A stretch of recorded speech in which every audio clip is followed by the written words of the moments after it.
how to pair Bluetooth headphones or speakers on the Apple Watch 9. First, let's go back to your clock face by pressing on the crown button. Then press on the crown button again to go into the app screen or the home screen. Now in here, tap on the settings app. Then we go down and tap on Bluetooth. Next, tap the device when it appears in here. So tap on the device that you want to connect to. So I'm going to tap on the Beats Solo. So tap on that. And now it is connected.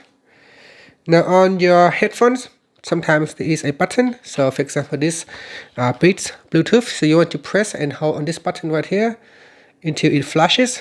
When the light flashes, it is in discoverable mode. And when it is in discoverable mode, it will appear in the list here.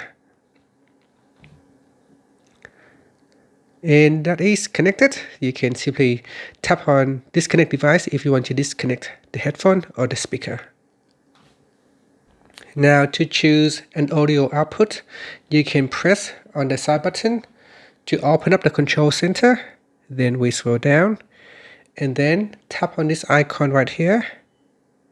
Next, choose a device you want to use. So here we're going to choose Beats Solo 3. To monitor and adjust the headphone volume, so press the side button to open the control center. And while listening to your headphone, you can tap on this button right here. And from here, you can adjust the volume. Now we can tap on this one right here, and you can use the crown button to reduce or increase the volume. And that's it. And that is how you can pair to a Bluetooth headphones or speaker on the Apple Watch 9. Thank you for watching this video. Please like and subscribe to my channel for more videos.